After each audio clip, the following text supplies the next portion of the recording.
Final podium finisher as Bruce Thomas Jr. taking down the race win by less than a half a car length over 5 laps for the Midgets. Green flag is up in the air and we're underway. It looks like the outside lane will be the lane that will move off turn number 2. Already some slicing and dicing going on down the back straightaway. Everybody's shuffling the deck and trying to get in the line off of turn number 4, but it's car number 4 jumping out front, getting the early advantage and leading lap number 1 to make their way down the back straightaway for Kevin Weeks, the rookie. Great battle from about 5th on back as everybody's stacked up 2 wide down to the stripe. And meanwhile, Drew Fenora with car number 54, he's trying to work his way up to the front. He's certainly one of the veteran driver when it comes to the NEMA Midgets, and he knows how to get the job done, especially here at the Waterford Speedbowl. In the meanwhile, off turn number 4, back down to the stripe, it is car number 4 for Kevin Weeks. The Smith Sled Shop entry shows the way. And meanwhile, the number 21 machine sits there in the second spot. That is Barry Kittredge. Kittredge grabs the top spot. Black flag being shown to one driver. It's a 25, slow to the inside. He'll pull it to the infield. He's going to call it a day here early, just 4 laps into this NEMA Midget feature. 25 laps of distance off of turn number 4. It's Kittredge back down to the line. Carpenter having a fall in a second. A 23 is up to third for Gary Sherman, another one of those rookies. One of the most beautiful cars on the speedway right now. Car number 47.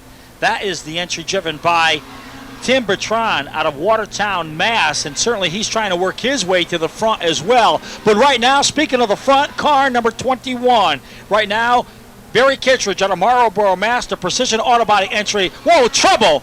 In turn number 4, as one car ricocheted off the Armco barrier. There's another car sitting up there as well, as we are under a red flag situation. That was second place. Kevin Weeks got the car airborne momentarily. Did a couple of snap spins. He is moving in the car. Red back up in the air, we're back underway. As car number 21, Kittredge, will show the way off of turn 2. Kittredge leads them down the back straightaway as the field singles out down the backstretch. Into turn number 3, he's opening it up a couple of car lengths as they make their way back down to the line. Car number 23 running in that second spot. Back down to the corner. It's the red entry driven by Gary Sherman. Also working their way up is car number 12 for Mark Wafos out of Hopdog, New Jersey. And also on the move is car number 9.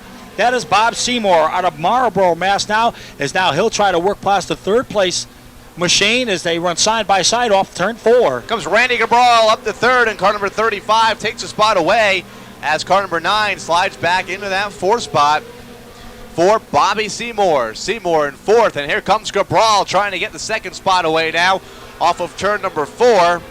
Give it to Cabral at the line in car number 35. Back down into turn number 2. Kittredge, though, continues to pull away a half a straightaway over Cabral, who has that 2nd slot. Leads a good group of 3 cars. Everyone single file and settling in the line. Also having a strong run is car number 2. That is Howard Bumpus out of Lakeville, Mass. in the Luxina Trucking entry. But in the meanwhile, the class of the field is car number 21. Car 21, Barry Kittredge, the Marlboro, Mass driver, trying to pull off a victory here this afternoon at the Waterford Speedbowl as he'll work off turn number 4 and back down to the stripe. Currently running in 2nd, it is car number 35 for Glenn Gabriel out of Plymouth, Mass, the Millbrook Motors entry. Cabral running in that 2nd spot with the 23 in 3rd for Gary Sherman. As the race leader crossing into turn number 2 for Kittredge. Holds an entire straightaway over Randy Cabral in that 2nd spot. Sherman in 3rd with the 7 in 4th. Make that the 9 in that 4th spot. The white entry driven by Bobby Seymour. The 10-lap marker has been given to the field. 10 more circuits around this beautiful speedway. As car number 21, Barry Kittredge, the Marlboro, Mass driver, going to try to find victory lane here this afternoon. Right now, he's looking very, very strong with car number 21 as he's in a class all by himself out in front. Kittredge, race leader, down into the corner. Cabral in 2nd and has broken away from the battle on back into 35. It's a 23 and the 9 going at it. Give the 9 the spot for Bobby Seymour. 23 to fall back into 4th for Gary Sherman, one of the rookie competitors. Laps winding down, 6 to go. Rolling up next will be the Sportsman feature event. 50 laps of scheduled distance for them. But in the meanwhile, we need to put this one into the record books for the NEMA Midgets as Kittredge will flash across the stripe. As once again, he'll work down between turns 1 and 2. Smooth line off of turn 2. Certainly with a strong race car here this afternoon. Kittredge down into turn number 3, looking to the inside off of turn number 4, and 4 laps to run for the NEMA Midgets for 2001. Back into turn number 1, they put a lap on the 46 of Rudy Botcher. Second place, down into the corner. One car slow, it looks like Randy Cabral, was in second. So that machine slows down into turn number 3.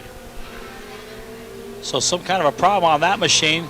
Some smoke coming out of the 9X as we're in the closing stages here in the NEMA Midget event as the 2-lap marker has been given to the field, this time by 2 more times around the Waterford Speedbowl as Kittredge works his way down the back straightaway. Once again, works his machine up into turn number 3. Off turn number 4, back down to the stripe. He can see the white flag in the air this time by as he'll work off turn number 2 for the final time in the 2001 season, the NEMA Midgets.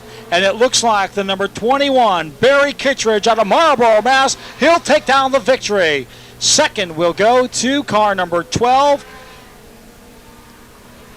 And third goes to car number 9, and that is the 9 machine for Bobby Seymour. So there is your top 3 machines, but when it was all said and done, car number 21, Barry Kittredge, in for the win. Kyle Carpenter finishing in second in the 12, having a great run. Coming up through the field with the 9, a run in the third for Bobby Seymour. But what a tough break for Randy Cabral. Cabral in second with just a few laps to run. Something amiss in turn number 2 and pulled it into the infield over on the back stretch, and we'll finish this one 4 laps down. First win for the driver of car number 21 in the New England Midget Association for Barry Kittredge.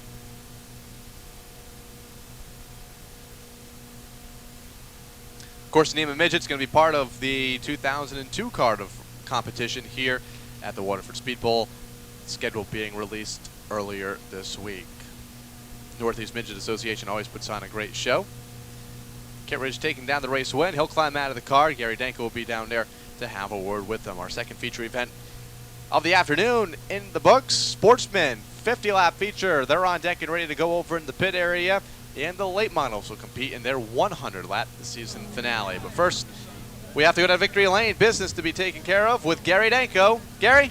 Well, thank you, Kyle. As we wait to talk to our winner in the NEMA Midget, as Barry Kittredge, he'll come right over here as he proudly got the checkered flag in his hand.